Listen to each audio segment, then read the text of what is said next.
I was tagged in this article on Twitter by First Them News, and I said to myself, this is exactly why you do not trust somebody with a crooked wig. Remember what I said about the black man with the clean shaven face and the black woman with the crooked wig? Well, now we're about to talk about the black woman with the crooked wig. And this picture right here just completely threw me off. So you have this woman right here. I don't know what her name is. I'm sure they're going to specify it in the article when I read it. Who's a part of Black Lives Matter, and the two men next to her, the spoiler alert, even though you already see it on this man's shirt, Proud Boys did nothing wrong. So she's linking up with the Proud Boys organization. I have no clue as to why they're doing it. But you want to know what I find to be very interesting? On Twitter, at least, and maybe even in real life, I'm not sure, but at least on Twitter, you have a lot of these divestors that love to claim black men are the weakest link of the community, yet look at who they link up with. This is just about as bad as that picture that came out years ago where you had that black woman trying to shield this Klan member, a white guy, from getting his ass beat properly by a group of black people, both a mixture of black women and black men, but mainly black men. But they call us the weakest link. But look at who they're linked up with. Like I said, I have no clue as to why they are there, but I'm about to find out, and I bet you it's going to be some BS. It says Proud Boys and Black Lives Matter leaders hold joint conference. We denounce white supremacy. And it was posted October the 1st, 2020. Local leaders of the right-wing group Proud Boys in Salt Lake City held a joint news conference with a local Black Lives Matter leader on Wednesday to correct the record and denounce white supremacy after 45 mentioned him during Tuesday's first presidential debate. I will go out and say that the Proud Boys as a whole, I will say this on behalf of the entire national organization, denounce white supremacy. The chief of the Proud Boys Salt Lake, Utah chapter, who only gave the name Thad, told reporters Fox 13 reported. We are in no way, shape, or form white supremacists. That's definitely debatable. We have a vetting system that gets those people out of our hair. We do not have anything to do with white supremacy. We do not have anything to do with the Klan. We denounce those organizations.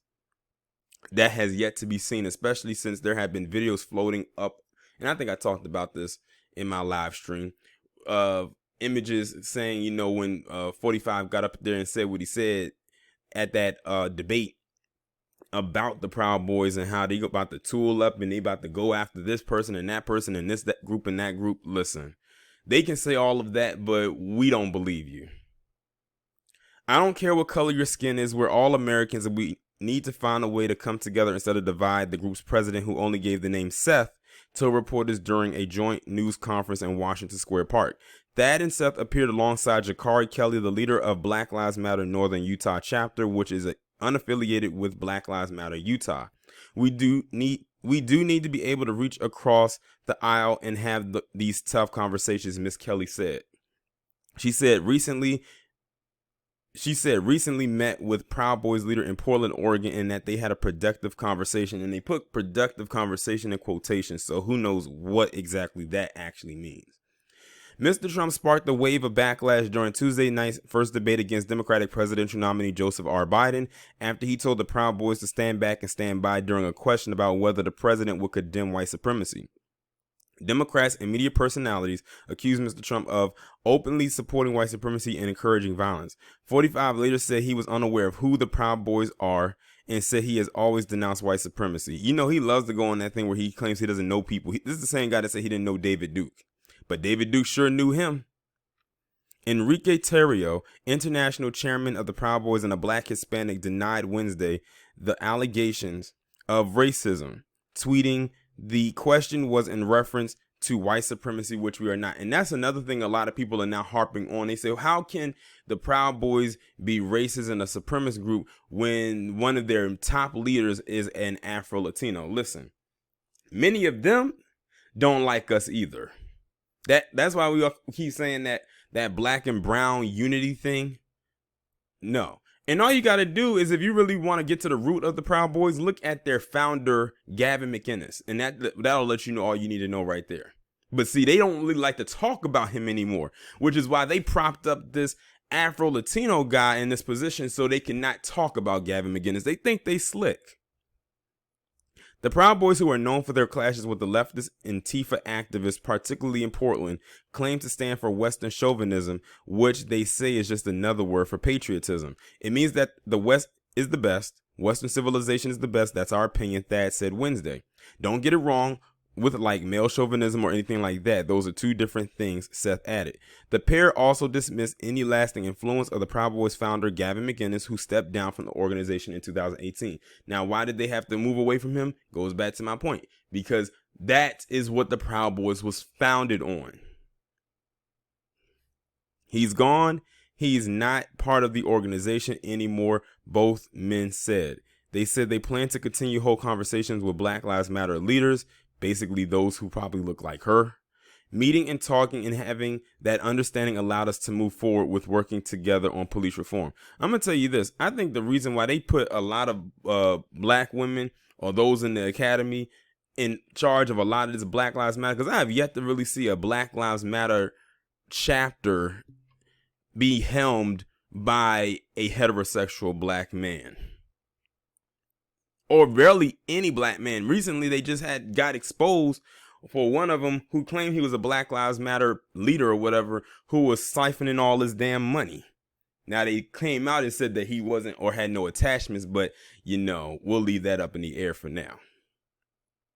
Meanwhile, Black Lives Matter Utah leader Alexis Lex Scott said her group doesn't want anything to do with the Proud Boys. Black Lives Matter Utah would like nothing to do with the Proud Boys, she told Fox 13. We believe they are a violent white supremacist militia, and we would prefer if they would leave us alone. Well, at least one of them has their head on straight, which would probably explain why this woman right here has no attachment to them, because she probably knew she wouldn't be able to meet with them.